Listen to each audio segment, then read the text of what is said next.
Hello friends, welcome back to your channel House to Home. അപ്പോൾ ഞാൻ ഇന്ന് കൊണ്ടുവന്നിട്ടുള്ള റെസിപ്പി ചിക്കൻ 65ന് ഈക്വൽ ആയിട്ടുള്ള സോയ ചങ്ക്സ്, അതായത് മീൽ മേക്കറിനെ കൊണ്ടുണ്ടാക്കാൻ പറ്റുന്ന ഒരു 65 റെസിപ്പിയാണ്. ഇത് ചിക്കൻ അല്ല എന്ന് പറഞ്ഞാൽ ആരും വിശ്വസിക്കത്തില്ല. അപ്പോൾ വേഗം തന്നെ വീഡിയോയിൽ പോയിട്ട് ഇതെങ്ങനെയാണ് ഉണ്ടാക്കുന്നത് നമുക്ക് കണ്ടിട്ട് വരാം. അപ്പം ആദ്യം ഞാനിവിടെ ഒരു പാത്രത്തിൽ വെള്ളമാണ് തിളപ്പിക്കാൻ വെച്ചിട്ടുള്ളത്. ഇതിലേക്ക് നമുക്ക് ആദ്യം കുറച്ച് ഉപ്പ് ചേർത്ത് കൊടുക്കാം.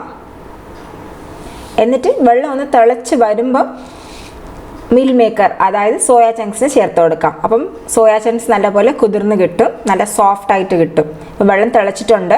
ഇതിലേക്ക് ഞാൻ 2 കപ്പ് സോയ ചങ്ക്സ് ആണ് ചേർത്ത് കൊടുക്കുന്നത്. ഇനി ഇതൊരു 1 മിനിറ്റ് നമുക്ക് മീഡിയം ഫ്ലെയിമിൽ വെച്ചിട്ട് തിളപ്പിക്കാം. നല്ലപോലെ തിളച്ച് വന്നതിന് ശേഷം സ്റ്റൗ ഓഫ് ചെയ്തിട്ട് ഒരു 10 മിനിറ്റ് സോക്കിംഗ് ടൈം കൊടുക്കാം.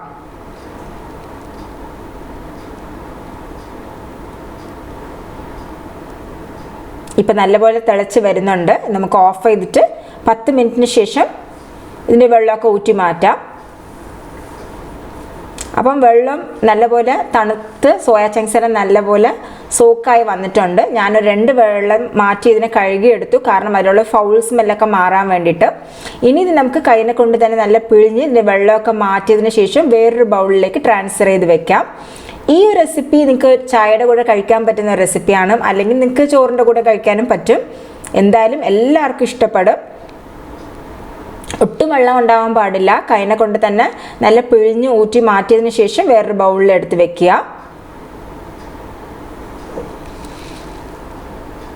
ഇപ്പം ലോക്ക്ഡൗൺ ആയതുകൊണ്ട് കുറേ പേര് ചിക്കൻ കഴിക്കാണ്ടിരിക്കുന്നുണ്ട്. കഴിക്കണ്ടെന്ന് ആരും പറഞ്ഞിട്ടില്ല, പക്ഷെ മനസ്സിന് പിടിക്കാണ്ട് എന്തിനാണ് കഴിക്കുന്നതല്ലേ. അപ്പം ആ സമയം നമുക്ക് ഇത് കഴിച്ചാൽ നല്ലൊരു സാറ്റിസ്ഫാക്ഷൻ ഉണ്ടാവും. ഇപ്പം വെള്ളമൊക്കെ ഊറ്റി മാറ്റി ഞാൻ റെഡിയാക്കി വെച്ചിട്ടുണ്ട്. ഇതിലേക്ക് ആവശ്യത്തിനുള്ള ഉപ്പാണ് ഇപ്പം ആദ്യം ചേർത്ത് കൊടുക്കുന്നത്. ഇനി ഇതിലേക്ക് ഒരു പച്ചമുളക് നല്ലപോലെ ചോപ്പ് ചെയ്ത് ചേർത്ത് കൊടുക്കാം.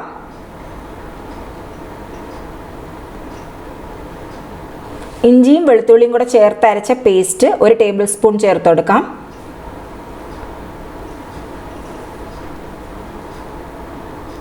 ഞാൻ ചതച്ചിട്ടാണ് ചേർത്ത് കൊടുത്തത്. നിങ്ങൾക്ക് ചതച്ചും ചേർക്കാം, പേസ്റ്റായിട്ടും ചേർക്കാം, അത് നിങ്ങളുടെ ഇഷ്ടം. ഇനി ഇതിലേക്ക് 1 സ്ട്രിങ് കരിവേപ്പില നല്ലപോലെ ഫൈനായിട്ട് ചോപ്പ് ചെയ്ത് ഞാൻ വെച്ചിട്ടുണ്ട്, അതും കൂടെ ചേർത്ത് കൊടുക്കാൻ പോവുകയാണ്.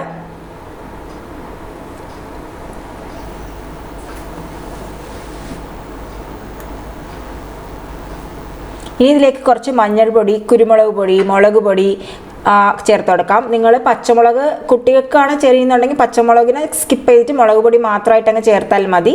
പിന്നെ ഒരു ഫ്ലേവറിന് വേണ്ടിയിട്ട് ഗരം മസാല പൗഡറും കൂടെ ചേർത്ത് കൊടുക്കാം. അപ്പോൾ ചിക്കൻ്റെ ഒരു ഫീൽ കിട്ടും. നല്ല കളർ വേണമെന്നുണ്ടെങ്കിൽ നിങ്ങൾക്ക് കാശ്മീരി മുളക് പൊടി ചേർത്ത് കൊടുക്കാം. പിന്നെ ഇതിൻ്റെ കൂടെ ചാട്ട് മസാല ചേർക്കാം, ഇറ്റാലിയൻ സ്പൈസസ് എല്ലാം ചേർക്കാം. എന്ത് വേരിയേഷനിങ് വേണമെങ്കിലും നിങ്ങൾക്ക് വരുത്താം, അത് നിങ്ങളെ ഇഷ്ടം.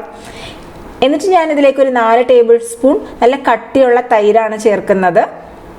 എന്നിട്ട് നല്ലപോലെ നമുക്ക് യോജിപ്പിച്ചെടുക്കാം. തൈര് ഇഷ്ടമല്ലാത്തവർ ലെമൺ ജ്യൂസ് വേണമെങ്കിലും ചേർത്ത് കൊടുക്കാം കേട്ടോ. പക്ഷേ എൻ്റെ പേഴ്സണൽ ഒപ്പീനിയൻ തൈരാണ് ബെസ്റ്റ്, കാരണം നല്ലൊരു മോയ്സ്ചർ കിട്ടാറുണ്ട്. നല്ലപോലെ മിക്സ് ചെയ്ത് എടുത്തിട്ടുണ്ട് നമ്മളിപ്പം. ഇതിലേക്ക് ഞാൻ 4 ടേബിൾ സ്പൂൺ കോൺഫ്ലവർ ചേർത്ത് കൊടുക്കാൻ പോവുകയാണ്, ഒരു ബൈൻഡിങ്ങിന് വേണ്ടിയിട്ട്. ഒപ്പം തന്നെ 2 ടേബിൾ സ്പൂൺ അരിപ്പൊടിയാണ് ചേർത്ത് കൊടുക്കുന്നത്. അരിപ്പൊടി ചേർക്കുമ്പോൾ നല്ലൊരു ക്രിസ്പിനെസ് കിട്ടാറുണ്ട്. ഇനിയിപ്പം നിങ്ങളുടെ കയ്യിൽ കോൺഫ്ലവർ ഇല്ലയെന്ന് വെച്ചിട്ട് നിങ്ങളിത് ചെയ്യാണ്ടിരിക്കേണ്ട, കാരണം പുറത്ത് പോയിട്ട് ഇപ്പോൾ കോൺഫ്ലവർ വാങ്ങിക്കാനൊന്നും പറ്റത്തില്ല. അങ്ങനെയുള്ളപ്പം 3 ടേബിൾ സ്പൂൺ പച്ചരിയും 3 ടേബിൾ സ്പൂൺ റവയും കൂടെ ചേർത്ത് കൊടുത്താൽ മതി. അപ്പം നല്ലൊരു ക്രിസ്പിനെസ് നിങ്ങൾക്ക് കിട്ടും.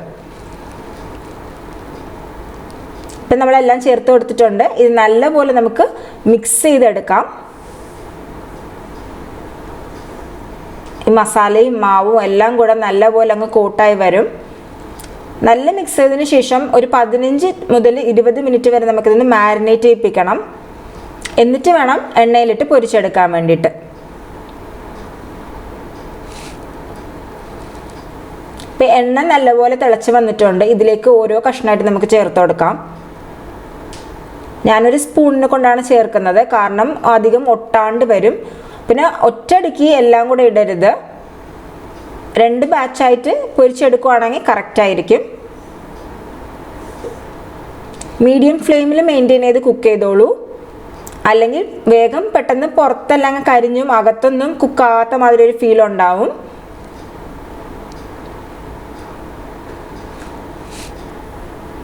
ഒരു സൈഡ് കുക്കായതിനു ശേഷം മറ്റേ സൈഡും കൂടെ തിരിച്ചിട്ടിട്ട് കുക്ക് ചെയ്യുക. ഇത് വെറുതെ പൊരിച്ചു കോരി കഴിക്കാൻ ഇഷ്ടമാണ്, നല്ല ടേസ്റ്റ് ഉണ്ടാവും. അല്ലാന്നുണ്ടെങ്കിൽ നിങ്ങൾക്ക് സോസ് എല്ലാം കൂട്ടിയിട്ട് ഒരു മഞ്ചൂരിയൻ മാതിരി ഉണ്ടാക്കുവാണെങ്കിൽ ഫ്രൈഡ് റൈസിൻ്റെ കൂടെയൊക്കെ കഴിക്കാനും നല്ല ടേസ്റ്റ് ആയിരിക്കും. പിന്നെ ആ റെസിപ്പി വേണമെങ്കിൽ എന്തായാലും പറഞ്ഞോളൂ, നിങ്ങൾക്ക് വേണ്ടി ഞാനത് പ്രത്യേകിച്ച് ചെയ്യുന്നതായിരിക്കും. ഇപ്പോൾ ഒരു സൈഡ് കുക്കായി വന്നിട്ടുണ്ട്, ഞാൻ തിരിച്ചിട്ട് മറ്റേ സൈഡും കൂടെ കുക്ക് ചെയ്യാൻ പോവുക.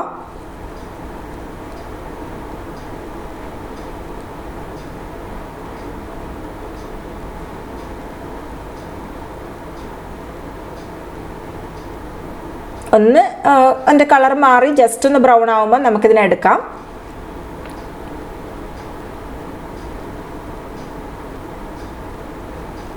ഇപ്പം റെഡി ആയിട്ടുണ്ട്, നമുക്കിതിനെ മാറ്റിയെടുക്കാം. എന്നിട്ടൊരു ബൗളിൽ ടിഷ്യൂ പേപ്പർ ലൈൻ ചെയ്തിട്ട് ഇട്ട് കൊടുക്കാം. അപ്പം പെർഫെക്റ്റായിട്ട് കുക്കായിട്ടുണ്ട്, കണ്ടില്ലേ? ചിക്കൻ മാതിരി തന്നെ 65 മാതിരി തന്നെ വന്നിട്ടുണ്ട്. എണ്ണയൊക്കെ ഊറ്റി മാറ്റിയിട്ട് വേറെ ബൗളിൽ നമുക്ക് ട്രാൻസ്ഫർ ചെയ്തെടുക്കാം. പെർഫെക്റ്റ്. അപ്പം നമുക്കിതിനെ പ്ലേറ്റ് ചെയ്യാം. ഞാൻ നേരത്തെ പറഞ്ഞ മാതിരി ചായയുടെ കൂടെ കഴിക്കാൻ നല്ല ടേസ്റ്റാണ്. നിങ്ങൾക്ക് വേണമെന്നുണ്ടെങ്കിൽ ടൊമാറ്റോ കെച്ചപ്പോ അല്ലെങ്കിൽ ഗ്രീൻ ചില്ലി സോസോ മയനീസൊക്കെ ഒപ്പം സെർവ് ചെയ്യാം. ഇനിയിപ്പോൾ നമുക്ക് പ്ലേറ്റ് ചെയ്യാം. പിന്നെ ഹോട്ടലിലൊക്കെ തരുന്ന മാതിരി കുറച്ച് സവാള നല്ല ഫൈനായിട്ട് ചോപ്പ് ചെയ്തിൻ്റെ പുറത്ത് തന്നെ കുറച്ചും കൂടെ ഇട്ട് കൊടുക്കുകയാണെങ്കിൽ നല്ലൊരു പ്രസൻറ്റഡ് ലുക്കായിരിക്കും. എല്ലാവർക്കും എന്തായാലും ഇഷ്ടപ്പെടും, കുട്ടികളായാലും ശരി തന്നെ വലിയവരായാലും ശരി തന്നെ. അപ്പോൾ എന്തായാലും റെസിപ്പി നിങ്ങൾ ട്രൈ ചെയ്ത് നോക്കണം. ട്രൈ ചെയ്തിട്ട് നിങ്ങൾ അഭിപ്രായം പറയാൻ മറക്കരുത്. അപ്പോൾ നമ്മളെ ചാനൽ സബ്സ്ക്രൈബ് ചെയ്തോളൂ. ഈ വീഡിയോ ഇഷ്ടപ്പെട്ടിട്ടുണ്ടെങ്കിൽ എന്തായാലും ലൈക്ക് ചെയ്തോളൂ. അപ്പോൾ നിങ്ങളെ സപ്പോർട്ട് എന്തായാലും തീർച്ചയായിട്ടും ഉണ്ടാവണം. അപ്പോൾ വീണ്ടും ഒരു ടേസ്റ്റി ആയിട്ടുള്ള റെസിപ്പി അല്ലെങ്കിൽ വേറെ ഏതെങ്കിലും ഒരു ഇൻട്രസ്റ്റിംഗ് ആയിട്ടുള്ള എപ്പിസോഡായിട്ട് ഞാൻ നിങ്ങളെ കാണാൻ വരാം.